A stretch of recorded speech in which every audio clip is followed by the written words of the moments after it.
we are very excited to share insights around Keen Decision Systems' first annual marketing performance and strategic investments guide. I'm Greg Dolan, CEO and co-founder at Keen, and I have the pleasure of welcoming our VP of Strategy and Insights, Justin Jefferson, who is actually the author of the first annual report. So welcome, Justin. Thank you, Greg. Excited to dive into it today. So by way of background, just to set the stage, Keen Decision Systems, by just a quick overview of the company, we're a unified marketing mix platform, software platform that measures and optimizes your entire marketing mix, all channels across the entire mix, including offline and online channels, but also forecast your business not only based on that performance, but based on the impact of the external environment, like category trends and competition and seasonality and all those other pieces.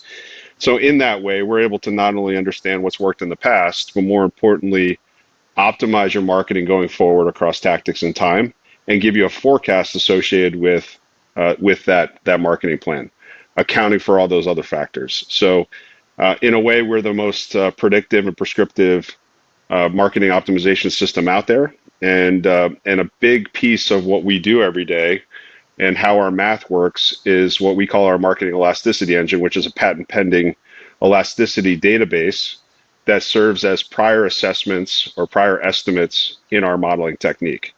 So over the past 15 years since Keen was founded, we've been populating this database with a combination of 40 years of academic research, as well as 15 years of metadata. So every new model that's published out of our system populates in an anonymized way the database, and the database is constantly learning from those new elasticities. And right now we have about 350 brands that are optimizing their marketing in our system, which is about $7.5 billion worth of marketing across all channels. So we have built a wealth of knowledge around what's working, what's not, what the trends are in the marketplace, and we're leveraging that information in this new report. So let's dig into it and talk through what some of the things that we've learned over the last year. So overall, Justin, we've seen shifts in marketing investments, right? So if you look at 2024, give me a quick summary of what you saw and from a very top line basis around marketing performance. Yeah, thank you, Greg. And I think I just want to start with, I'm really excited to roll out this report and bring the insights to bear. Keen being a company really focused on helping, customers make better decisions. We feel like this report actually has many different kind of charts, cuts, different insights that you can use to inform your decisioning, even if you don't work with us and don't use our system. So really excited to dive into just kind of what we're seeing in the market and how you can use that to, support what you're doing with your marketing. So at a high level, what we have seen for 2024, we've been able to see, I think, roughly around a 15% increase in the overall amount of investment year over year for all our brands. Roughly the ROI increase that we saw was around 8%. We're going to dive into specific charts that show the shift in the media spend. Ultimately, we're seeing a lot of things that, still maintain a kind of a core, aspect of the overall mix, but then we're seeing some shifts of newer tactics coming in, older tactics maybe getting a little less love, so we can dive into that. There's also really some good insights around the size of your business and kind of how that influences the amount you're spending, kind of the expected return that you might have, as well as ultimately how much you're putting at the top of the funnel or more shifting towards the bottom of the funnel. And we're going to be able to see, kind of as you look at the different sizes of businesses and as they grow, how that mix changes over time. Awesome. In addition to we're obviously seeing a lot of fragmentation in the market. It's crazy. When I started my marketing career, 25 years ago, I had like 4 channels to choose from. It was like TV, print, and radio. And now there's hundreds, if not thousands, of channels with all the retail media fragmentation, et cetera, around digital and in-store, particularly in the CPG world. What kind of, and with all the new emerging channels coming in, obviously that creates a challenge for the marketer. So if there's, TikTok or other new channels that are emerging, how do I think about my allocation of spend between channels that I've invested in the past and ones that I should be considering that might be able to reach my target better? So what is the optimal mix that you're seeing over the last year between established and emerging channels? Yeah, that's a great question. And at the end of the day, the amount of emerging channels is really growing. We're seeing that be, a greater and greater propensity in number of channels. And I think where consumers are actually, kind of getting their information and where they have that connection with the advertiser is actually changing as well.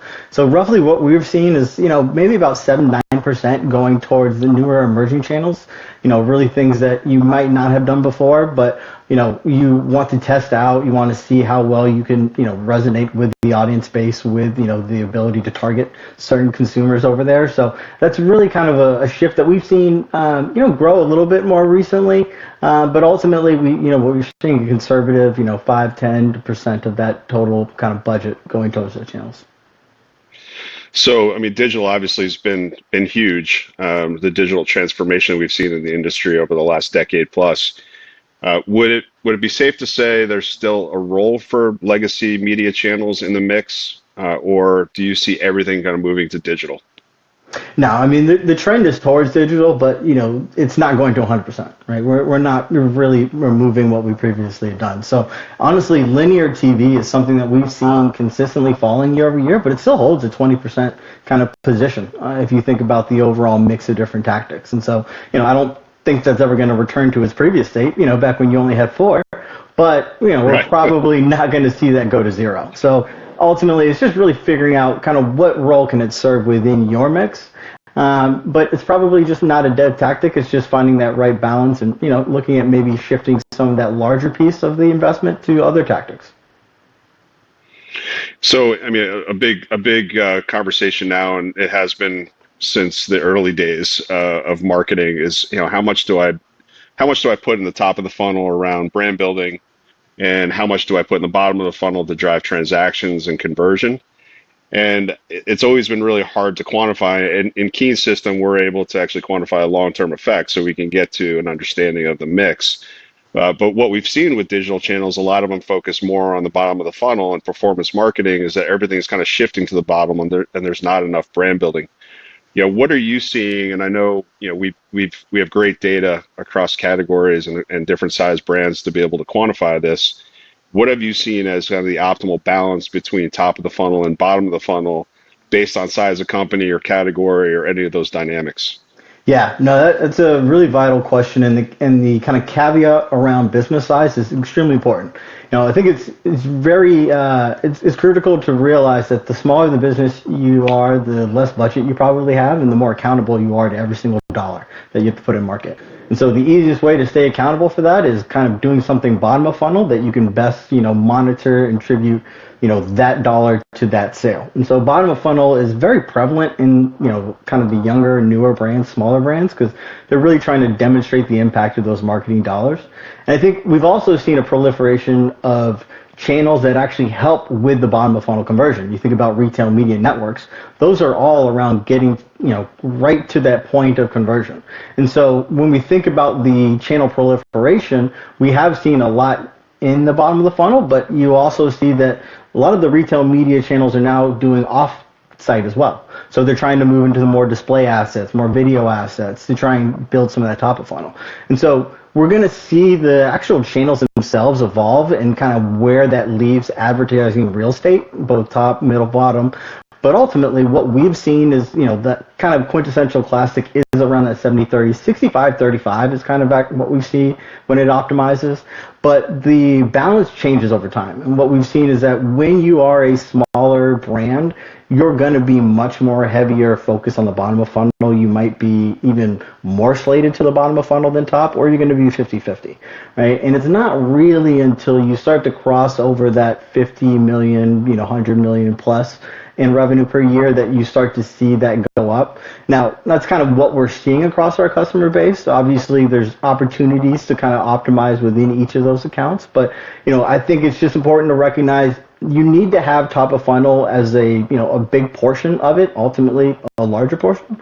But if you're not there, start thinking about how you can get there, right? The goal isn't to get to that 65-35 overnight, but it's to start moving from over investing your bottom to having a proper balance.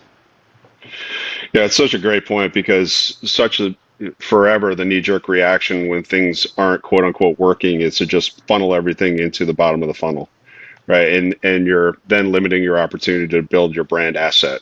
Exactly. And you could talk a little bit about the interaction effects as well, but without the top of the funnel support or the air cover, you're not able to get that much more efficient with your performance at the bottom of the funnel. So that all works together, and I think I've experienced it my entire career where you miss a number, and all of a sudden your top of the funnel activity is cut, and in the CPG world, it's put in a trade or some kind of in-store promotion to be able to drive conversion tomorrow, right? And I think that's hurting a brand's ability to be competitive and sustainably grow over time because they don't have that equity and they're not building it, and it's like a muscle that you're building over time. And when you're sacrificing that, there's a lot of potential challenges down the road with the business to be able to sustain any kind of shocks to either the competitive environment or the category itself.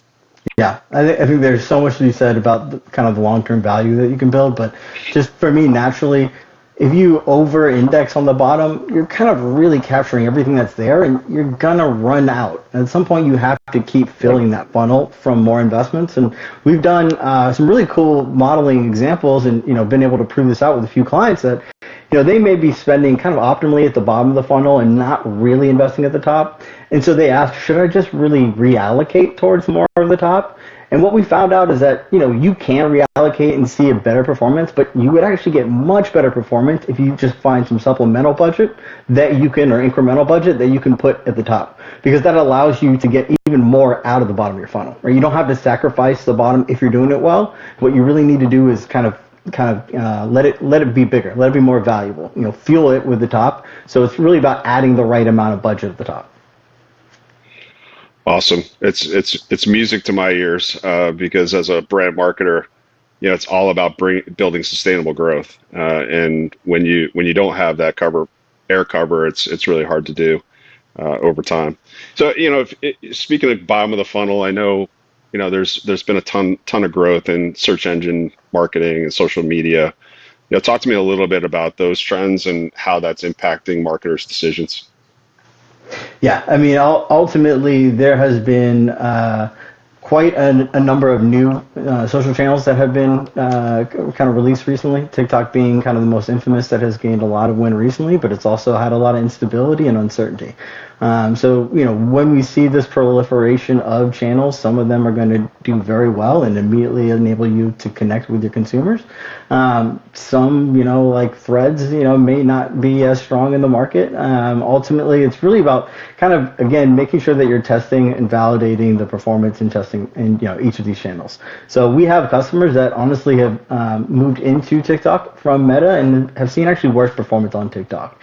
Doesn't mean that it's not a good channel for them. They can actually, still execute profitably on there, but it's not as large for Meta. And we've seen many, many customers where it's the opposite side, really, where TikTok has become a much, much greater asset for them over Meta. Really thinking Meta and Instagram. So really, it's about finding, testing, and making sure that you're capitalizing on the channel that works for you and how you can get to your audience. So we wouldn't say that there's just any one social channel that we would recommend over the others, but we are seeing that both have grown very significantly, or all of the social bucket has grown. Meta has actually been a fairly kind of significant piece of that. Meta's a little bit over the 50% of the total social bucket from what we're seeing. I think we did see the peak, if you think about Meta's share of total media budget wallet, it peaked out, I think, right around 2023 at almost 11%. So almost 10 cents, 11 cents of every advertising dollar was going to Meta. Now it's kind of gone back down to 8 cents or so. So, it's still a very, very significant portion of your spend, but it's kind of, teetered off a little bit where TikTok has come in and stolen a lot of that ground. We have seen, a little bit of Reddit come to bear, and a few other channels that people are trying to build, more of an audience on. But ultimately, TikTok has, been the biggest growth driver within social, but now they're really, TikTok and Meta are kind of 50-50 in regards to like how much of the social budget they take. And from a search perspective, Google search is still the 800-pound gorilla, right? Yeah, it's it is very interesting. You keep waiting to see that one year where it's going to fall off, but it just continues to be, the core kind of, building block of the mix. And so what we're seeing is right now, overall search properties in general are being roughly 25, 26% of the overall advertising budget. So a very, very healthy portion of it. And if you think about it, at the end of the day, whenever I wanted to purchase something, last time I looked for it or last time I was ready to buy it, what did I do? I searched for it, right? Maybe I searched for it on Google. Maybe I did it on Amazon. Maybe I'm now doing it on Instacart, but I'm searching for the product I want, right? So, being there at that point of conversion is very important. Whether they're searching directly for your brand or generic, it's going to be crucial. And now it's just finding what's that right mix. Google's obviously the biggest SEM, but you think about the retail media, we're seeing more and more searches shift there. People have even demonstrated some surveys saying people are searching on TikTok too. So, it's really about finding where people can go to search and shop. Pinterest even has now a shoppable program. So a lot of the channels are moving in that direction, and it's just about maintaining that presence and, skating where the puck is going. Well, it's interesting also to see that those returns have held as well, given that we know that there's not a ton of focus on profitability in traditional measurement. And the way we do it is different because we're actually looking at not only historical profit ROIs, but also marginal returns. So it's not ROAS where, ROAS will not go up in perpetuity, right? Yeah. At some point, it's going to fall off based on diminishing returns. And we're continuing to see the ROIs improve even from a profit perspective in our system, which is really interesting insight. Yeah, the incrementality versus just kind of attribution. Ultimately, the search has to be driving incremental volume for you, not just being that last point there. Yep. Awesome. So, as we think and kind of dig into digital media, which obviously is where all the fragmentation, the complexity, and also where a lot of the investment is going, where are you seeing the greatest returns? So what should marketers be thinking about as they're allocating their dollars for 25 and beyond? Yeah, we're seeing some really healthy returns across all of digital tactics. There is just such an improved ability, and it's evolving every year to target, to really kind of specify how you want your digital advertising to go and reach the consumer. Ultimately, as we spoke, the search is seeing kind of the strongest performance across the board. Display actually does fairly well. We're seeing that maintain a healthy kind of balance where it's right above kind of the benchmark for all digital. We have seen some aspects where social has ebbed and flowed under and over. Typically, what we're seeing is social is a little underperforming on an ROI perspective. Typically, people kind of overspend a little bit from what we're seeing, but it's still a very, very valuable asset. And then streaming video. Streaming video has historically been pretty profitable for us. We have seen some changes in the kind of costs. The actual CPMs have kind of fluctuated across all these channels, which can impact the profitability. So we might have seen a bit of a step back in 2024, but we've seen really, really healthy numbers the last couple of years. Awesome.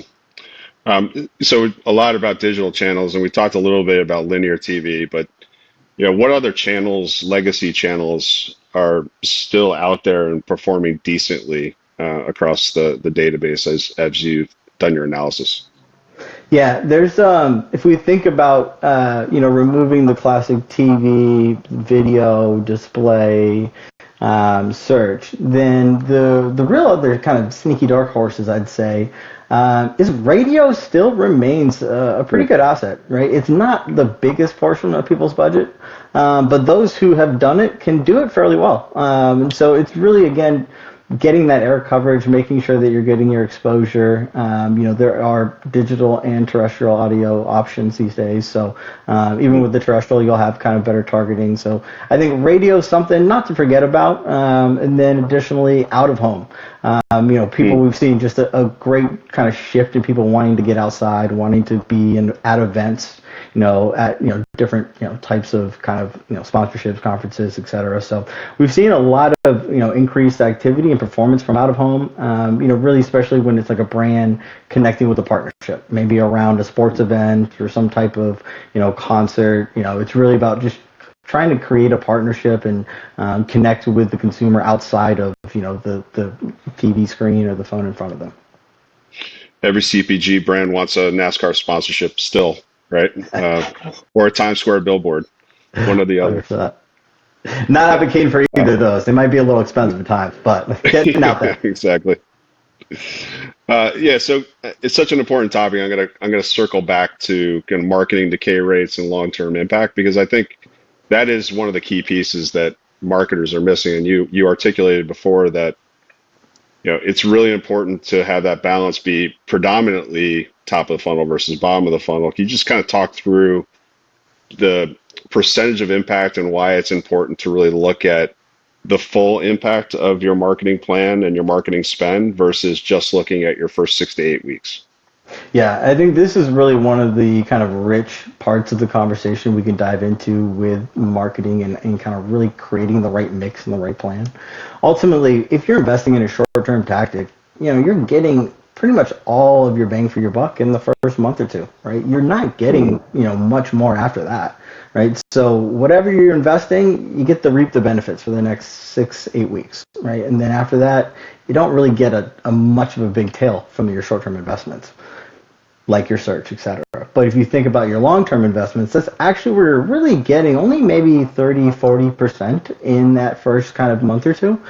And you're really benefiting from that long-term value. And so, if you think about how do you blend that mix, like enabling a significant or, a persistent top of funnel coverage just kind of gives you a consistent base. We call it building on the layers of rock. Essentially you're enabling kind of a higher starting point as you think about layering on your short-term transaction, your short-term investments. And so for us, it's really about making sure that you're not over-indexing and, really relying on the dollars you're spending right now by overspending on the bottom.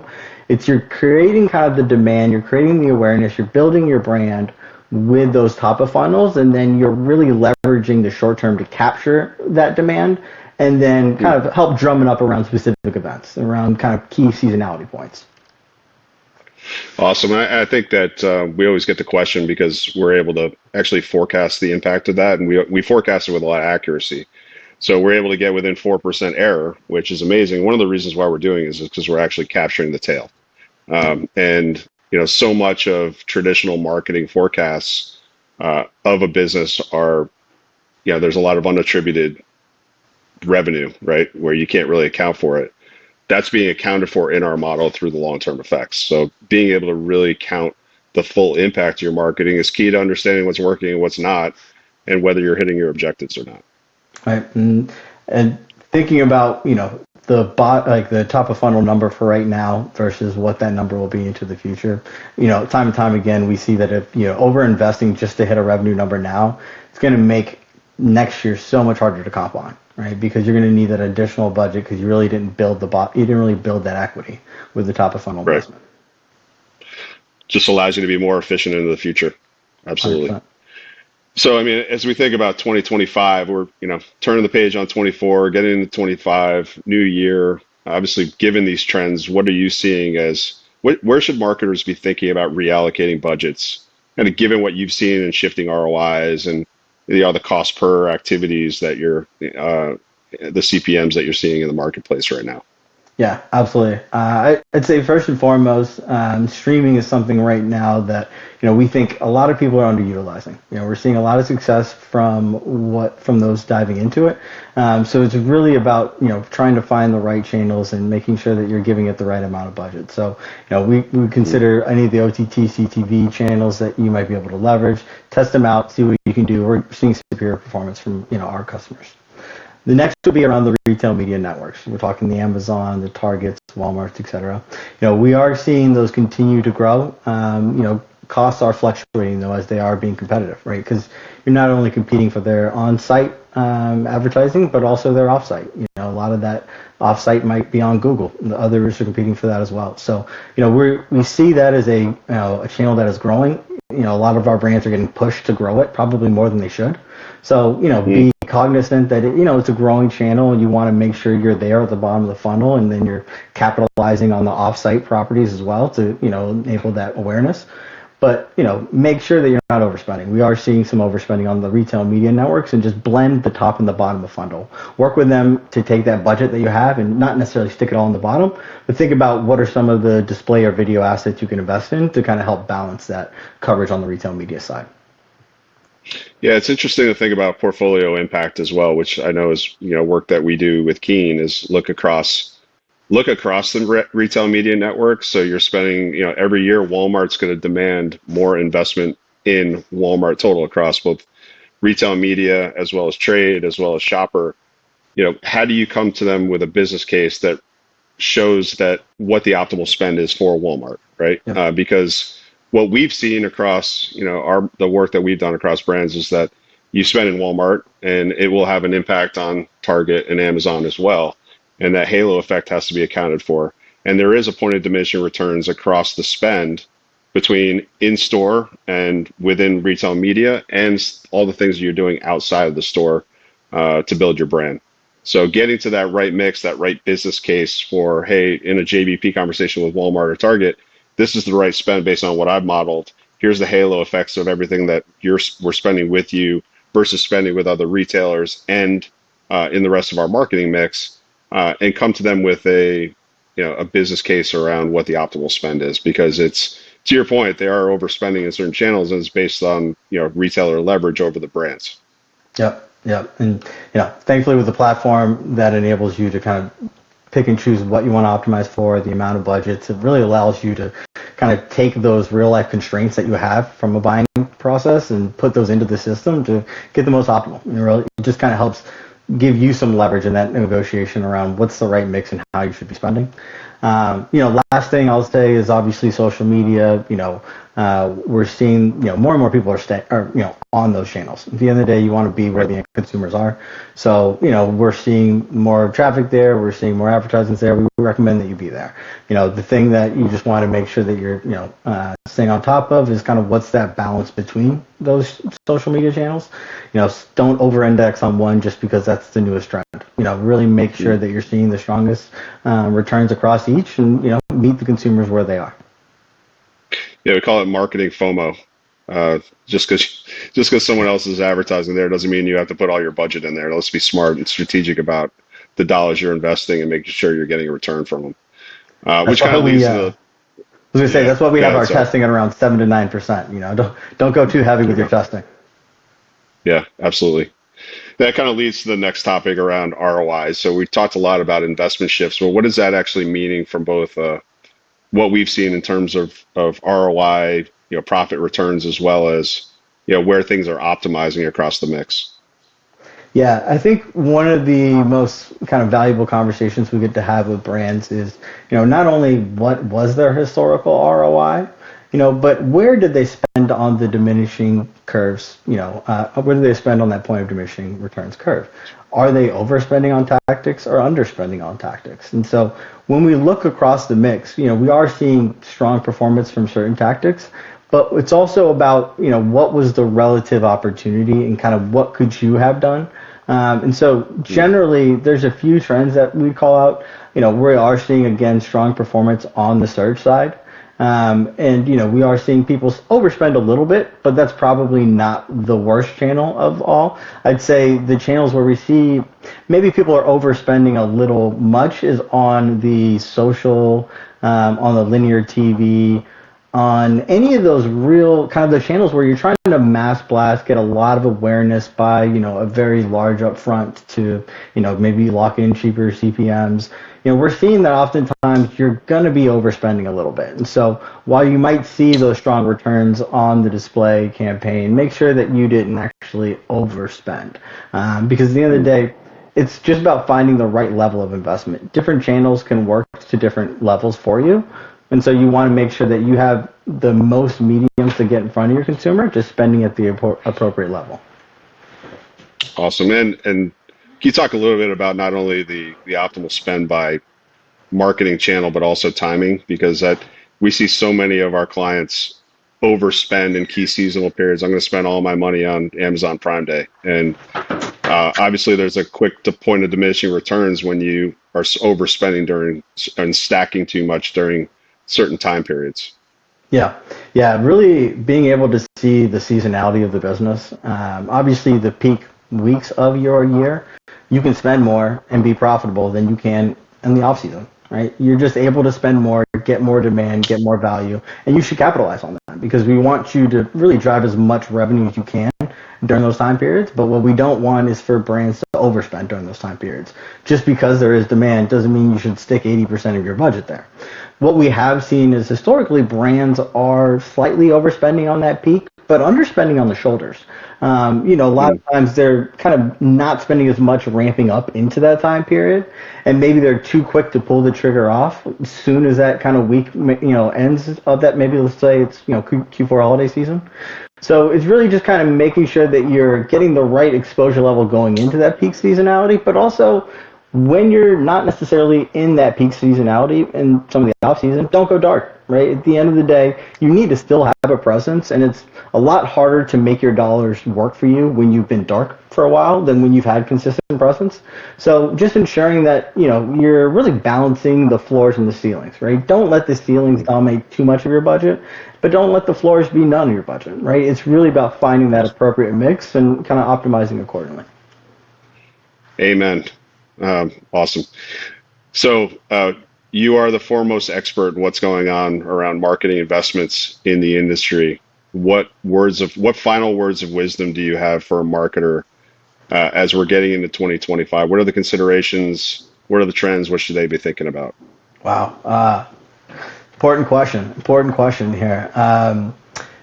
If I think back to kind of the overall reports overview, first is just kind of find that right balance of budget. We have a couple of charts that show based on the size of, brand, how much revenue you're generating, how much budget should you be considering, right? It's not a hard and fast rule, but just kind of making sure that, even if you don't have the performance metrics to demonstrate certain returns, like think about where you exist and how much budget you should be spending.